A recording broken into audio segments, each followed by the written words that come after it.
Everybody loves a good villain team, and none serve quite as hard as the Akatsuki from Naruto. For those of you who don't know, the Akatsuki are a group of mercenary ninja that make up a huge chunk of the antagonists throughout the series of Naruto. The group was originally formed in the Hidden Rain village by Nagato, Yahiko, and Konin, who were trying to rebuild their constantly war-torn village. However, once Yahiko, their charismatic leader, had passed on, Nagato took over and their goals shifted to essentially world domination. As you can see, they did end up adding members over time, but they're not exactly a cohesive group. Most of them have their own goals and motivations and may or may not be working towards the best interest of the group or its leader. So let's do a breakdown of each individual Akatsuki member. And we will start with the member of the Akatsuki that everybody thinks of when they think Akatsuki.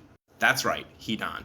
Hidan's a pretty fun guy. First of all, he's crass, he's rude, he's a little bit invested in the ultraviolence, and he is quite delighted to take part in all of that. Hidan originally hails from Yugakure, or the village hidden in hot water. Think hot springs. They started off as your typical shinobi village, but by Hidan's time had deteriorated into essentially a tourist attraction, much to Hidan's chagrin. See, Hidan firmly believed that a ninja's true role is not just to be a tool, but an instrument of death and slaughter in particular. He was therefore disgusted by how commerce-focused and tourist-focused the village had become, and he decided to leave the village, but not before taking out some members on the way. The bad blood started a lot earlier, actually, where he was accused of murdering several members of the village in a nearby sulfur spring, which he didn't do, but I'm sure he would have been happy to oblige had he known that that was what was expected of him. Eventually, he did find some like-minded people, though, and that was the cult of Jashin, which he became a devout member of. He found an entire philosophy of psychos just like him,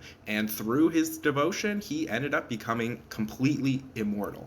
Hidan eventually joined Akatsuki as a means to further his devotion as well as just make a living for himself in the day-to-day, and that's where things get really interesting. So we just finished his backstory. Next up, we'll talk a little bit about his abilities.